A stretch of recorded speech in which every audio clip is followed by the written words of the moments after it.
translation and purport by His Divine Grace Srila A.C. Bhaktivedanta Swami Prabhupada. O best of the Brahmanas, you should therefore go immediately to King Ambarish, the son of Maharaj Nabhag. I wish you all good fortune. If you can satisfy Maharaj Ambarish, then there will be peace for you. Okay, there's a very long verse in the purport, okay? So bear with me, don't get lost. Okay.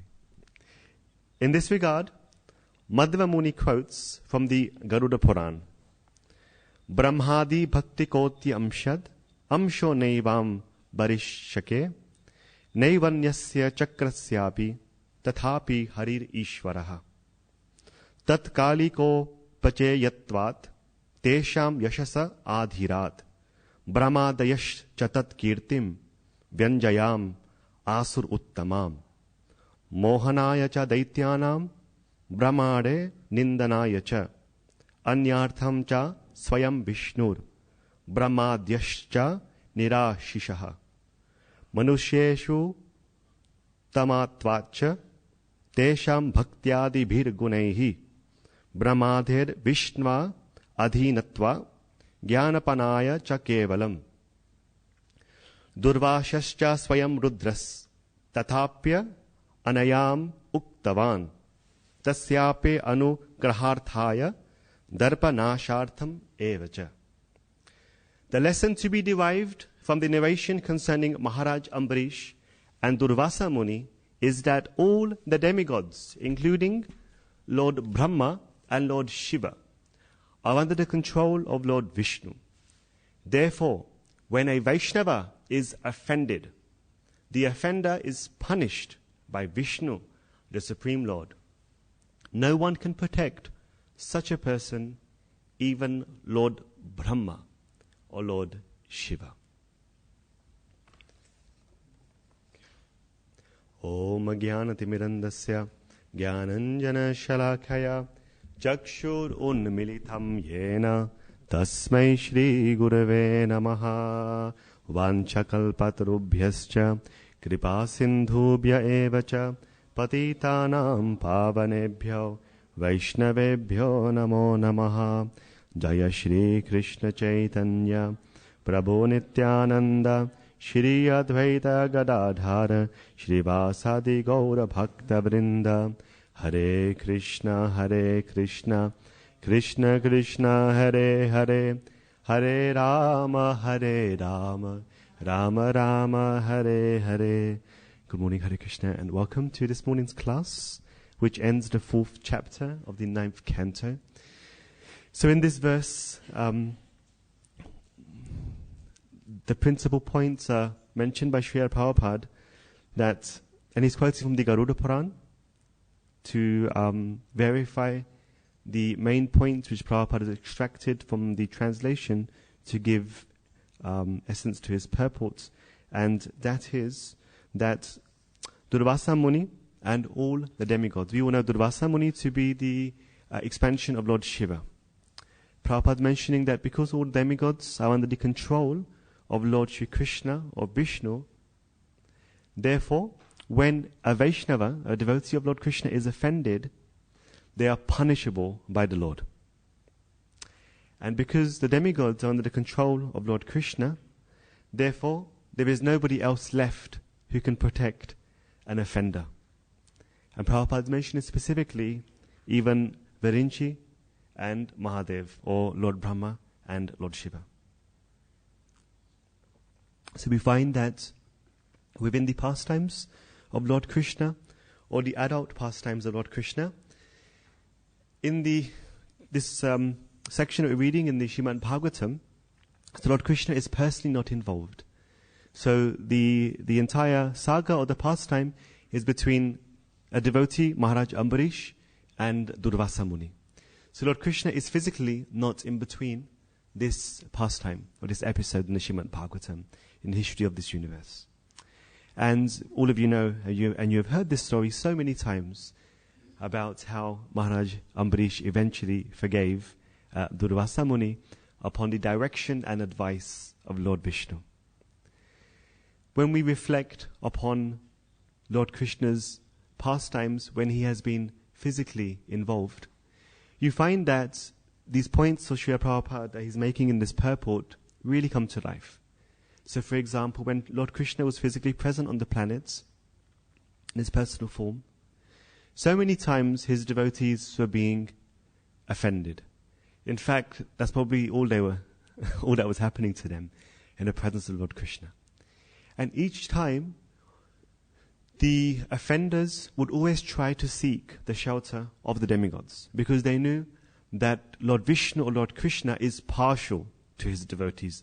This was a clear fact, that during Dwapara Yuga, while Lord Krishna was physically present, when offenders would offend his devotees, they knew from the very beginning that these and one reason why they were probably offending Krishna's devotees, his personal associates, was because they were Krishna's devotees, because they were offensive towards Lord Krishna, they were envious of Lord Krishna, and many times, because of the protection of Lord Sri Krishna, they would maximize their offensive nature to his associates.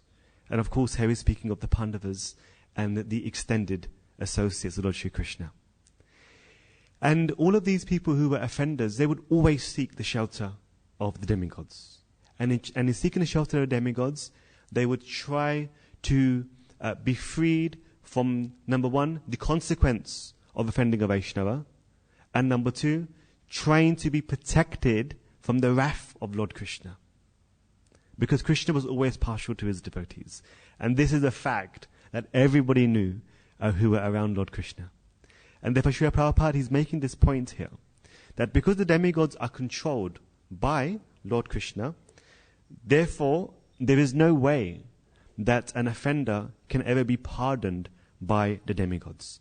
And in fact, you find that when an offender approaches the demigods, they become an instrument in the hands of Krishna to destroy the offender. It's very interesting. And one incident which I would like to share is a person who was just offending. You know, sometimes you may think of, you may find a person, you know, obviously outside of our institution, who just offends. All he does is he offends and offends and offends. And there's a very, very interesting episode where Lord Shri Krishna is in the circle and in the environment of such an offender. And how does Lord Krishna deal with him? How does Lord Krishna bring about his destruction?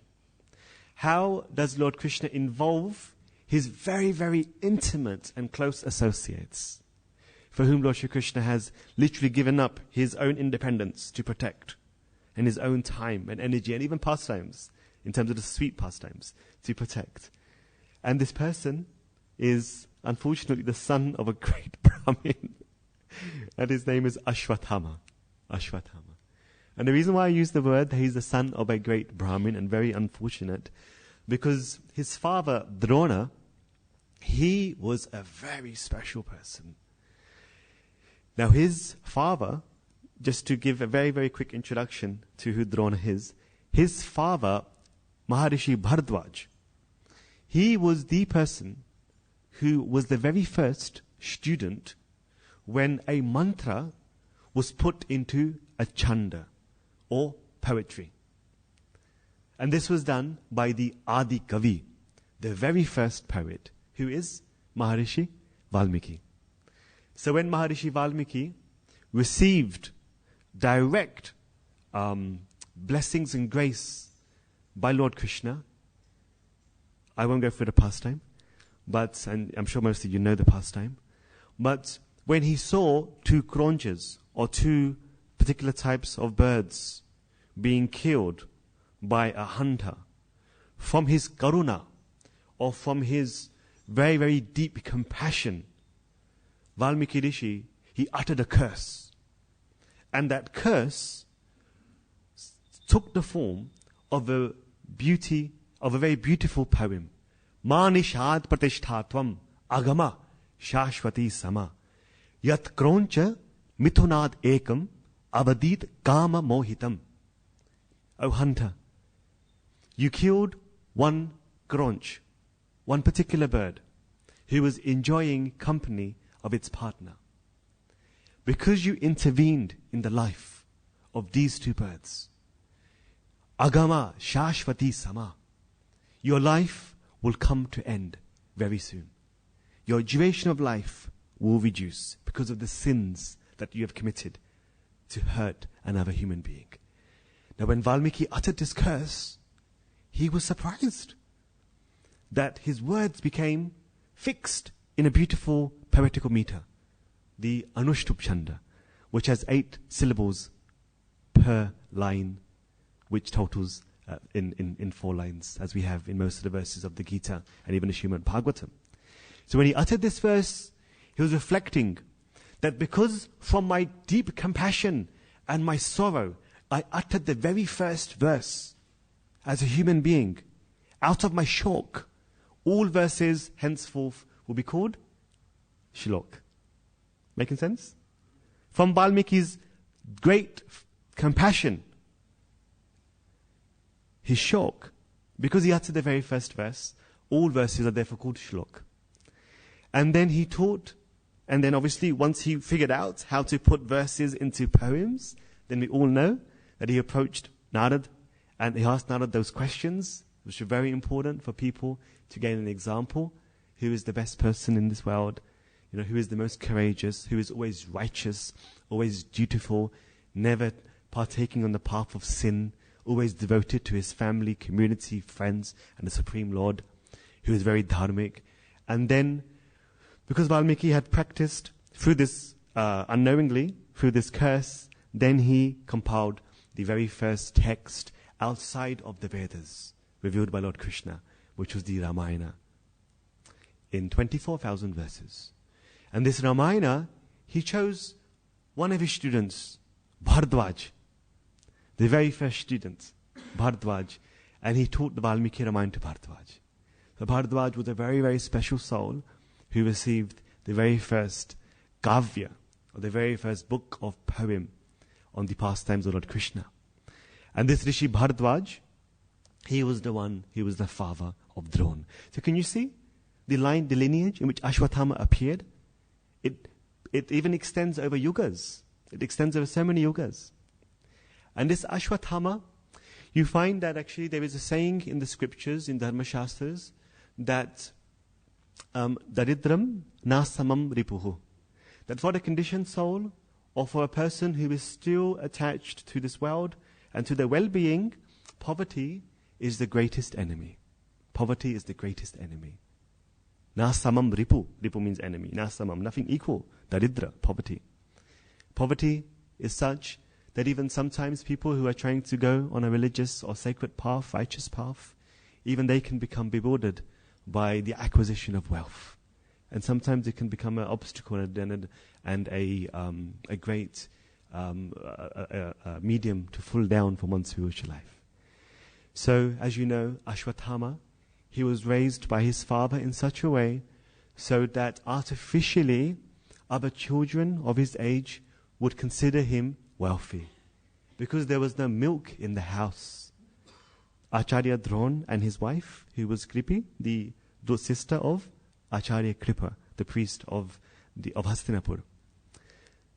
Acharya Drona, he would smear the residue of milk mixed in water over the lips of his son, so that other children would see that there is money in the home and that Ashwatthama is being given milk. And in this way, as you know, Drona, he was very, very poverty-stricken.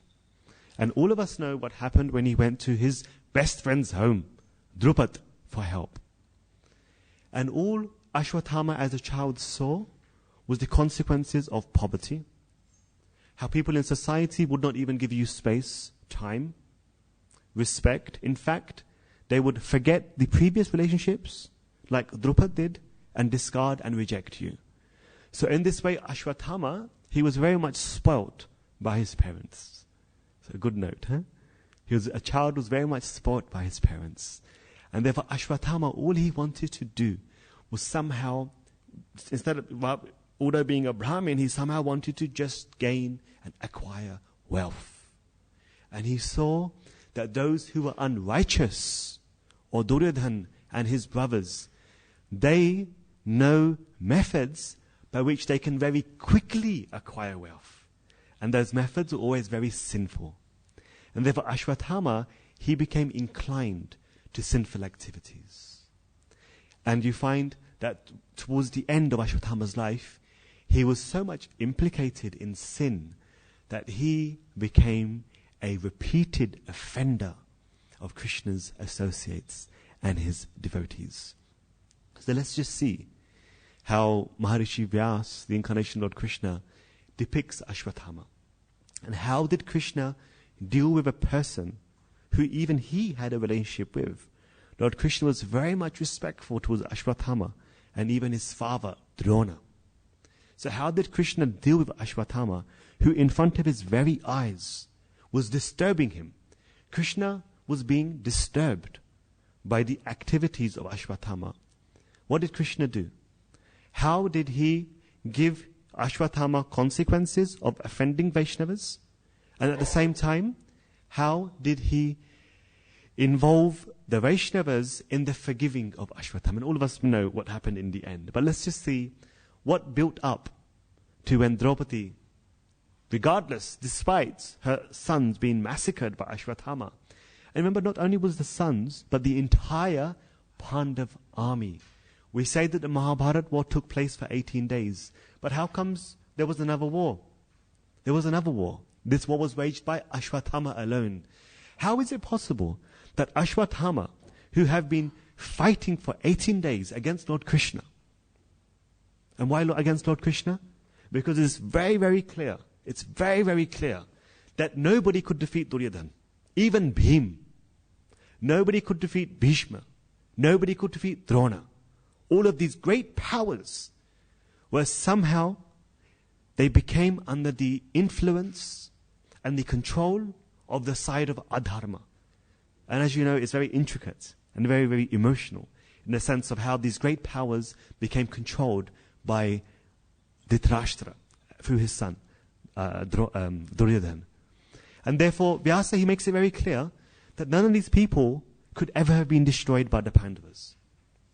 Even the very chariots that the Pandavas were using to wage war against adharma, even they could not withstand the weapons that were being used by the Kuru Sena.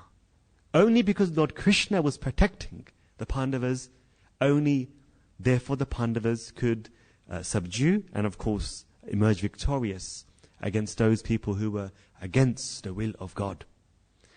And therefore we find that the end of Ashwatthama's pastimes take place just when Lord Krishna and Arjun gave Bhim an idea on how to defeat Duryodhana. And as we all know, he was struck below the waist, which was unprotected by the austerities of his mother, Gandhari. And as a result, Duryodhana, he fell onto the ground, very close to his deathbed. At that point, Duryodhana, he started to censor Krishna. He started to say, Krishna, this is all your fault. You are the one who, at the beginning, was a messenger of peace. And then when the war started, you are the one who, through deceitful methods, killed every single person, including me. What type of dharma is this? Now, Lord Krishna, he's a great philosopher, very, very ritualistic in his ways, and a great philosopher and a great debater. So Krishna began his debate with Duryodhana, who was lying down, about to die. He was in agony. Vyasa explains his eyebrows were being screwed up, his eyes were red, and he was so annoyed with Lord Krishna while on his deathbed. What a situation to be in, huh? On your deathbed, when Krishna is standing right in front of you. Immense aggravation and so much revenge and hatred for Krishna. And then Krishna began to point out all of the sinful deeds of Duryodhana in the presence of Duryodhana. And while doing so, Krishna was trying to point out to Duryodhana that when a person commits a sinful activity, when a person offends a Vaishnava, there will be consequence. Now the consequence will be given by the laws of material nature, or prakriti, time. Now, ultimately, maya dyakshena prakriti, suyate sacharacharam, as Krishna explains in Bhagavad Gita, that the material nature is under his protection. under his guidance and his control. So it is indirectly through Lord Shri Krishna's sanctioning that individuals get consequences for sinful activities, and also for good. Now the difference here was that the person who controls material nature, the person who ultimately decides whether a blade of grass moves or not, he was physically present. And he, because he was physically present, he was directly deciding what the appropriate consequence should be of a person who commits sinful activities or who offends the Vaishnavas.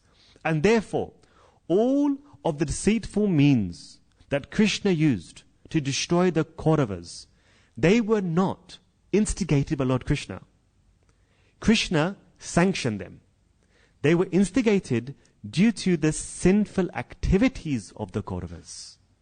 And then Krishna, he began to, one by one, all of those individuals that were killed deceitfully, so-called deceitfully, Krishna started to explain how they were a consequence of their offensive nature to his devotees.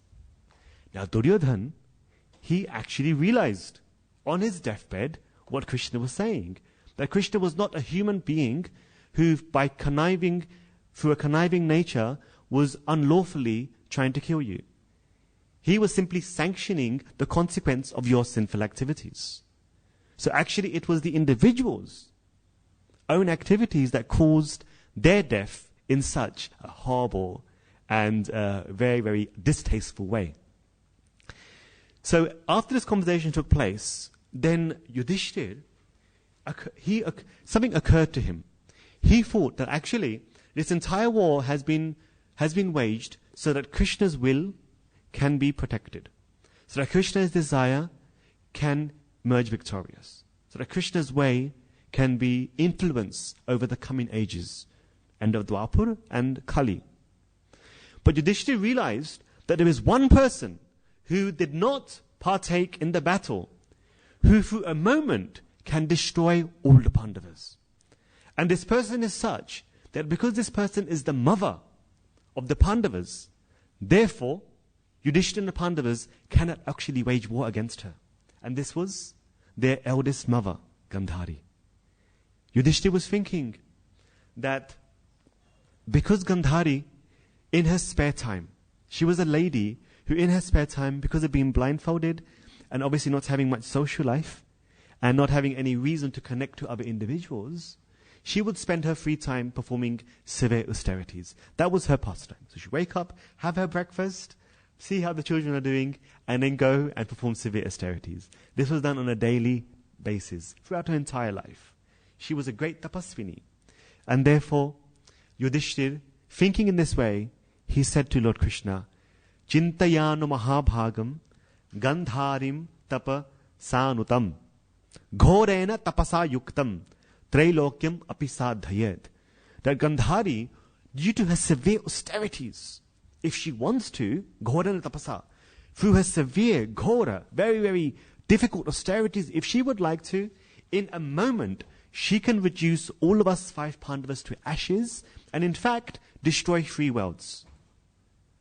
And because she has suffered the consequence of the massacre of all of her 101 sons, because there was another son who was the son of a Vaishya lady by Dhritarashtra. Therefore, through that rage, we need to console Gandhari. Now, if I, Yudhishthir, and the Pandavas were to come in front of Gandhari, she would immediately kill them. So, Yudhishthir requested Lord Krishna, please, can you go to Hastinapur and, just sort out the situation? Can you console Gandhari? Because, if we were to go, it would be destructive for us. So Krishna agreed. Krishna, he asked Daruka, his charioteer, his very, very special horses, Shabya, etc., tied them together, and he moved immediately to Hastinapur to console Gandhari and save the Pandavas even after the war yet again. Now, when Krishna arrived, it's so interesting when you read about the psychology on how Krishna consoled Gandhari and Dhritarashtra. The first thing he did. Now, according to Vedic culture, when a person offers their namaskars to a senior person, they don't put their hands directly onto their feet. The right hand crosses over the right foot and left hand crosses over the left foot. So generally in the Vedic culture you find that's how pranams are offered to the elders.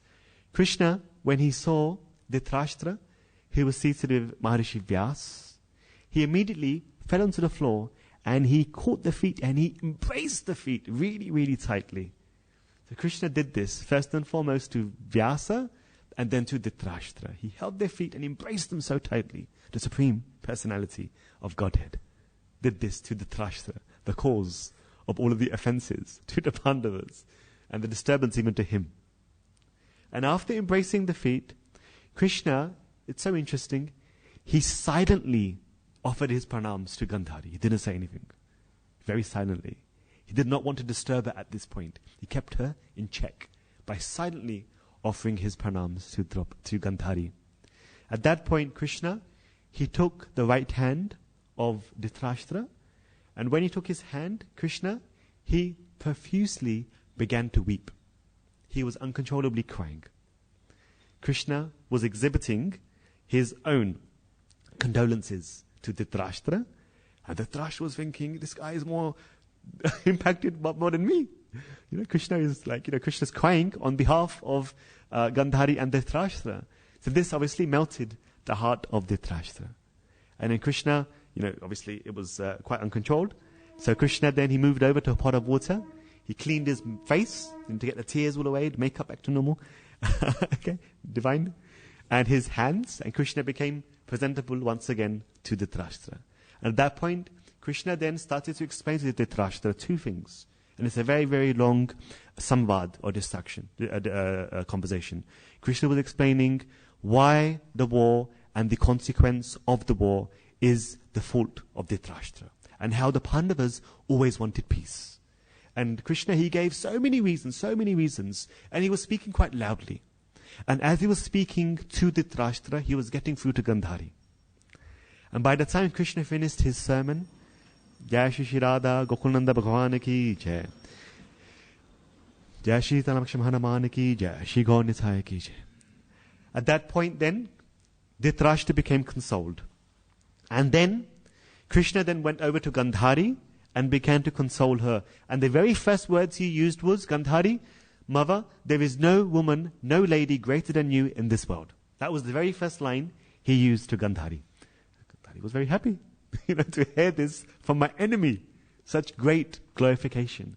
And then Gandhari, Krishna explained, mother, even you tried your best. First I spoke, then spoke Parusharam, Narad spoke, different rishis spoke, and even you spoke when I entered into Hastinapur for 10 days. For 10 days we spoke to your son as a messenger of peace. And even your son ignored your words. So where is my fault? Where is the fault of the Pandavas? So in this way, Gandhari, very, very slowly, she came to understand that actually there is no point her weeping for the death of her sons. Having consoled Dhritarashtra and Gandhari, that scene was very emotional. It was very, very important. It was a scene which would have changed the course of destiny if Krishna hadn't intervened. That's why Krishna intervened. Because actually the course of destiny was about to be changed. That's why God himself had to come to change the course of destiny. Because Gandhari was going to kill the Pandavas. She was going to destroy the entire planet. And Krishna said, Yudhishthira said 3 planets. Bhurabhuva and Swahalok. That's why you see Krishna personally went. It wasn't just a set-up pastime. These assumptions are not made in the scriptures. We may think we're better than the scriptures by making assumptions that all this was set by Krishna. That's okay, but let's put that to a side. This is reality. This is true. This is actually what happened. If Krishna had not intervened, we would not be here.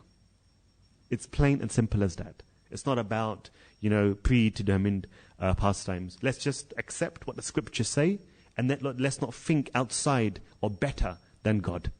So Krishna, he used his entire energy to prevent the destruction of the Pandavas.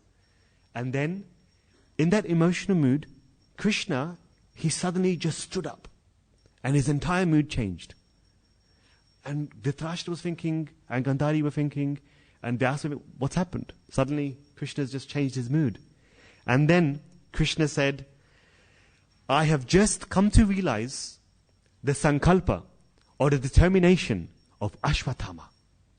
And this determination is that Ashwatthama, he is going to wage war.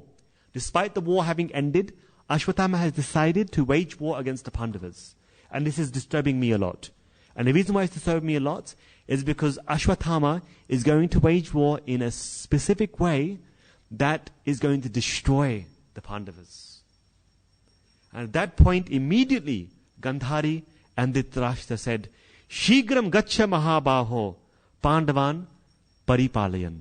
Krishna, Krishna, Mahabaho, greatly armed Krishna. Immediately, Shigram, quickly go to save the Pandavas. So on the request and order of Gandhari and Dhritarashtra, Krishna immediately left. Now, when Krishna came to realize the mind of Ashwatthama, let's just backtrack what actually happened.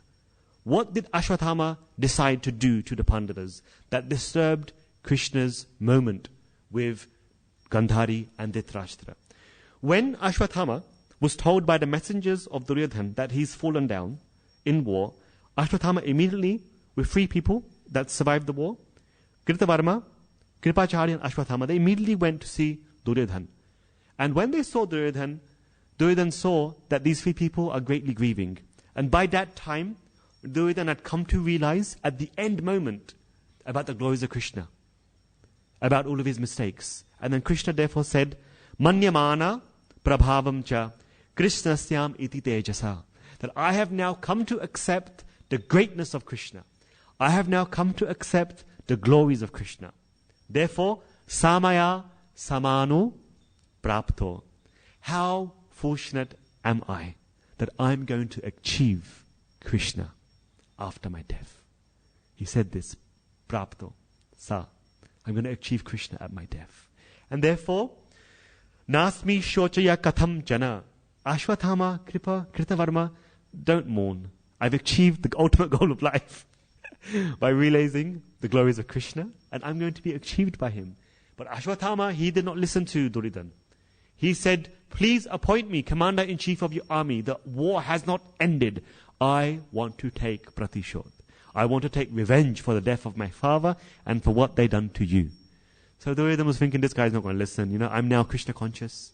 But this guy, fine. Why don't you also get destroyed in the same way that all of us have got destroyed? Kripa, bring me sacred water. Kripacharya brought sacred water, chant the mantras, appointed him as Senapati of Kuru Sena. Go, meet your death. So that Ashwatthama, he went with Kripa and Kritavarma. And at that point, the Pandavas, Krishna told the Pandavas, at this point Krishna was with the Pandavas, that let's enter into the camp of the Kuru Sena. But actually the first night, the Pandavas should not stay there. The survivors were the 5 Pandavas, Krishna and Satyaki. So he said, Satyaki, you and the Pandavas should stay outside. It's respectful, because they were our brothers, they were our relatives. The rest can stay there. So then there was a sacred river called Oghavati, and at the banks of Oghavati, the Pandavas camped. And that's when Krishna left to go to Hastinapur to consult Dhritarashtra and Gandhari.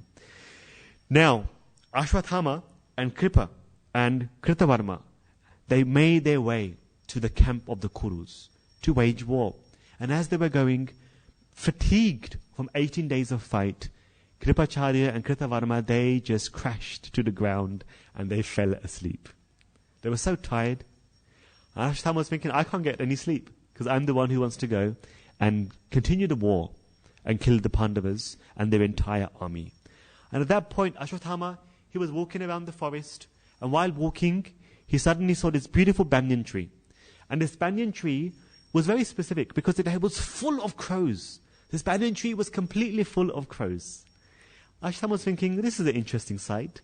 And while wandering around with his 2 comrades falling asleep, suddenly a gigantic, enormous owl, a very, very special owl with green eyes, huge mouth, huge form. This owl glided like Garuda, swift and very slowly and really fast. And as he glided like Garuda, this owl suddenly massacred and killed all of the crows who were sleeping on this banyan tree. Ashwatthama looked and he got inspired from that incident. And in his mind, he said, you know what? this owl has taught me a lesson. There's no way I can kill the panda. It's just not possible. I've already tried. All of us tried.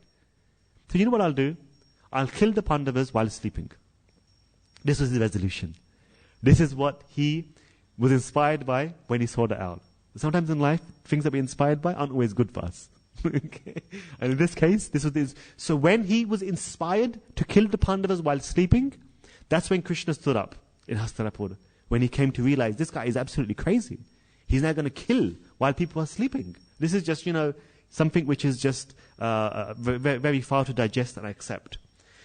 So then Ashwatthama woke up, Kritavarma, let's go. We are going to wage war right now. Now there was a huge conversation that took place between Kripa and Ashwatthama because he was his maternal uncle, his mama. And unfortunately Ashwatthama convinced Kripacharya and Kritavarma, okay, fine. If you're not going to fight while they're sleeping, just guard the entrance so that nobody escapes. I will go and I will kill them all on my own. They were like, okay, good luck, best of luck. Now when Ashwatthama was approaching the main gate of the Kuru camp, where the Pandavas were residing, he was stopped. He was stopped by a huge, it is said, Bhuta Mahakayam, by an entity who had a humongous body. He was so big. He looked like the sun and the moon. He had a tiger skin gopin wrapped around. He had a black deer upper garment, and a snake was coiled around his chest as the sacred thread. He had 1,000 eyes, and from his eyes, his ears, his nose, and his mouth, thousands of Krishnas were manifesting with Shank, Gada, and Chakra to protect the gate or where the Pandavas were all residing. The Pandav Sena, sorry.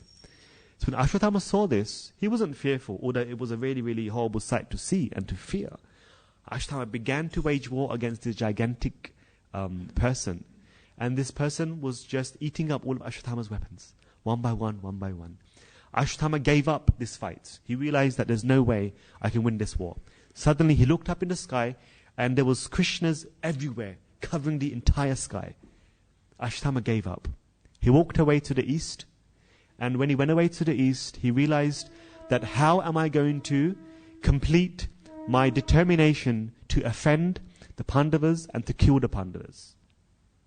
And while thinking, he thought exactly what Srila Prabhupada says in the purport. He went to the shelter of Lord Shiva. He sat down and he began to meditate upon Lord Shiva. And he decided that if Lord Shiva does not help Ashwatthama in destroying the Pandavas and the Sena, he will sacrifice his body to Lord Shiva. So through his meditation, suddenly a great golden Yagyakund appeared. And beside were all of the associates, the various hobgoblins, the Rakshasas, the Pishachas, the Brahma Rakshasas, all hanging around this Yagyakund. Ashwatthama, he began to walk in the center of the sacred fire. And he said, Lord Shiva, I'm burning my body because I need your help. If you don't help me, I will give my body up in sacrifice to you. Immediately Lord Shiva appeared. And he said, the first thing he said to Ashwatthama is, he said, Tasmat ishtatama Krishnad anayo mamana vidyate. Ashwatthama, in this world, in my life, there is no one more dearer to me than Krishna. So I can't go against Lord Krishna. This is the first thing that Lord Shiva said to Ashwatthama.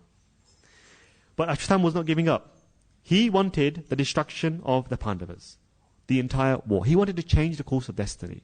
He wanted to make sure that Krishna is offended, that his devotees are offended in the future and present, and probably past as well. And therefore, Ashwatthama, he kept his resolution. Now Krishna, while Ashwatthama, exactly what Prabhupada said in the purport, while Ashwatthama was thinking that he will be utilizing the demigods to protect him in his offensive nature towards the Vaishnavas, like Durvasa was thinking in the same way. But Krishna, he utilized Lord Shiva, who is Mahakaleshwara. Lord Shiva is the person who destroys individuals. He is destruction personified. So Lord Krishna, he done something in such a way by which Ashwatthama felt that Lord Shiva had blessed him to kill the Pandavas. At the same time, through that blessing, Lord Shiva will personally cause the destruction of Ashwatthama. And guess what Lord Shiva did? He entered into the body of Ashwatthama. He possessed Ashwatthama. Because there was no way that Ashwatthama can kill the Pandavas. Only if Lord Shiva was to possess the body of Ashwatthama, only then can Ashwatthama do something which will offend and kill the Pandavas. Having become possessed by Lord Shiva, he became a supernatural being. From his right and left hand sides, all of Lord Shiva's associates in an invisible form were empowering him. Ashwatthama, through the back gate, entered into the camp, and immediately he went to the camp of Drishtadyumna, and like an animal, he used his right heel and he started to kick the throat, the neck, and the chest of Drishtadyumna. Drishtadyumna woke up. If you're going to kill me with weapons, in a respectful way. You're killing me like an animal. And Ashwatthama said, no, you deserve to die like an animal. You killed my father. And he wouldn't stop. He kicked him in the vital hairs. And as he kicked him with his heel, Drishtadyumna died. Then he went to Yudhamanyu, done the same to Yudhamanyu. He killed everybody like animals. And at that point, Ashwatthama, he roared loudly, having achieved the first part of his mission success.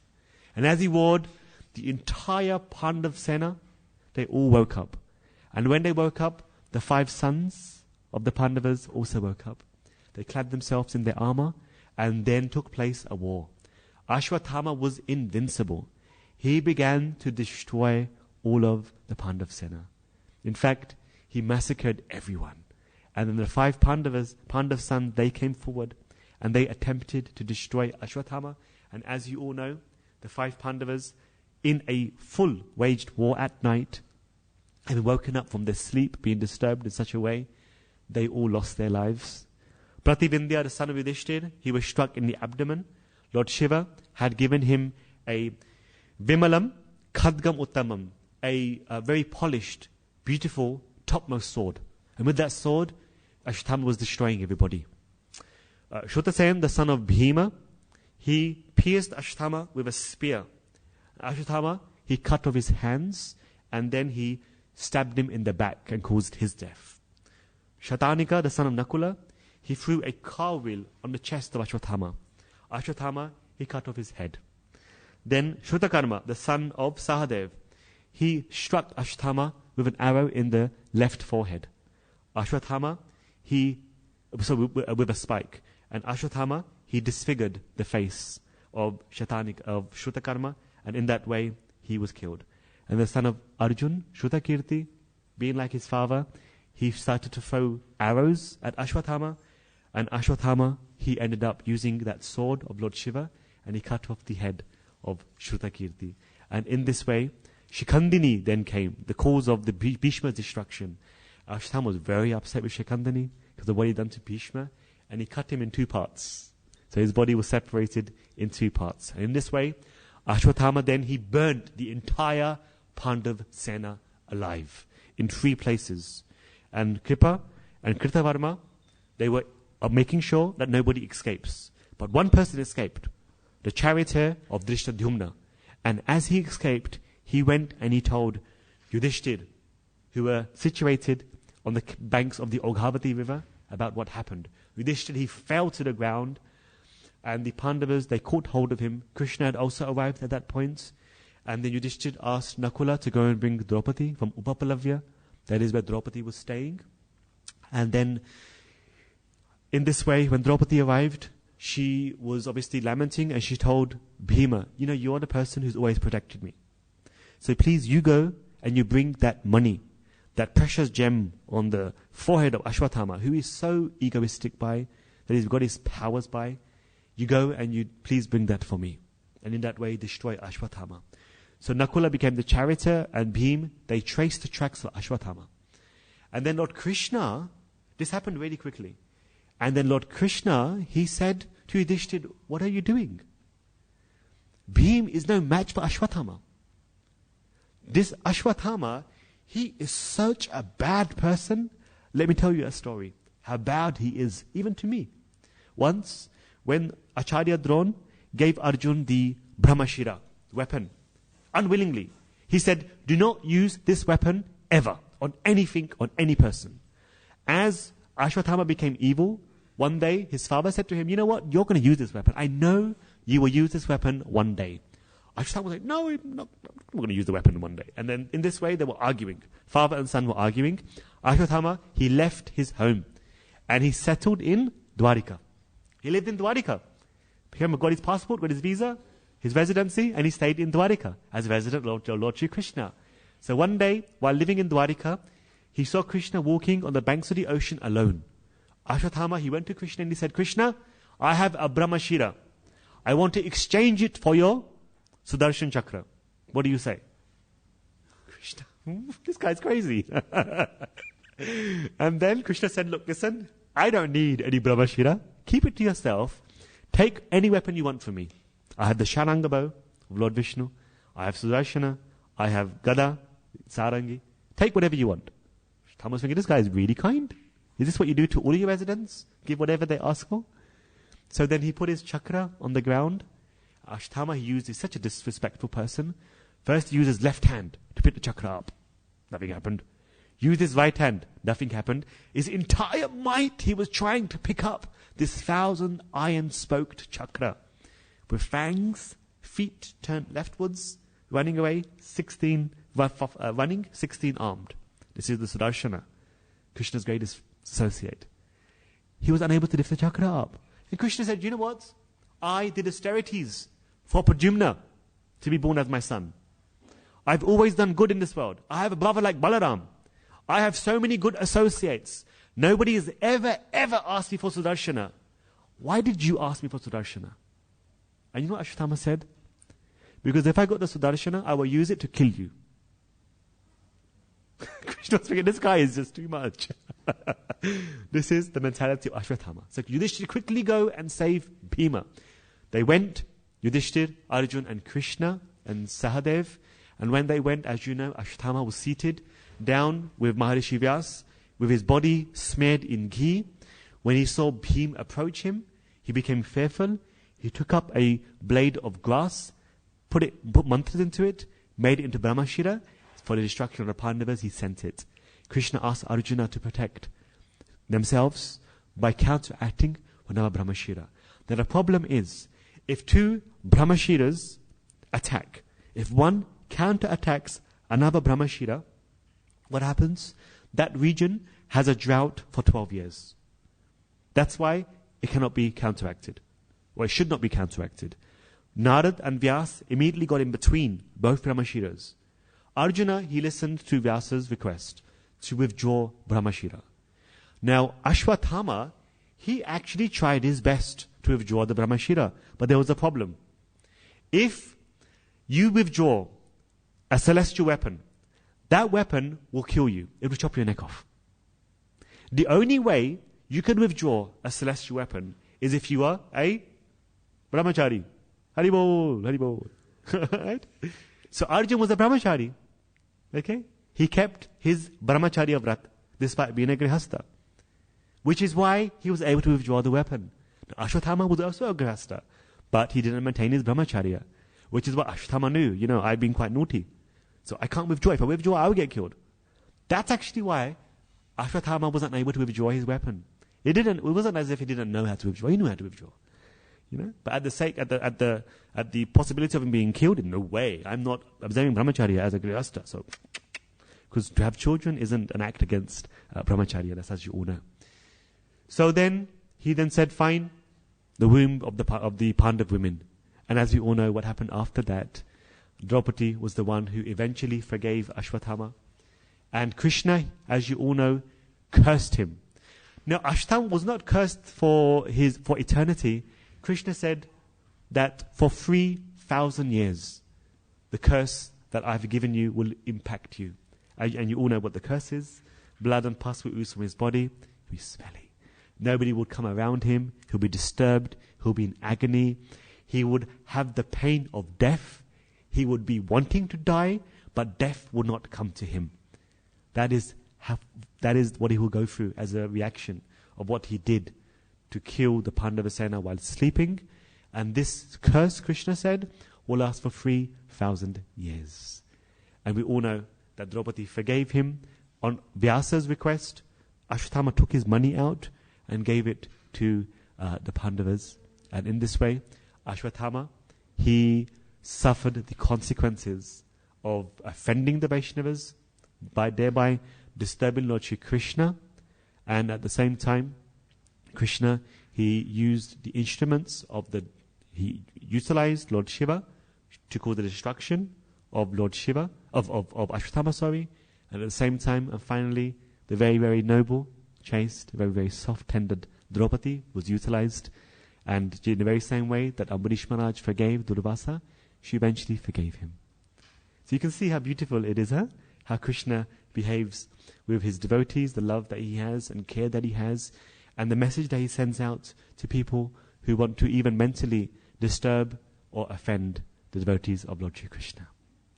So thank you very much. Grantraj Srimad Bhagavatam ki jai. Shri Prabhupada ki jai. Nitai Gaur Premanandi. Hari Hari Bol.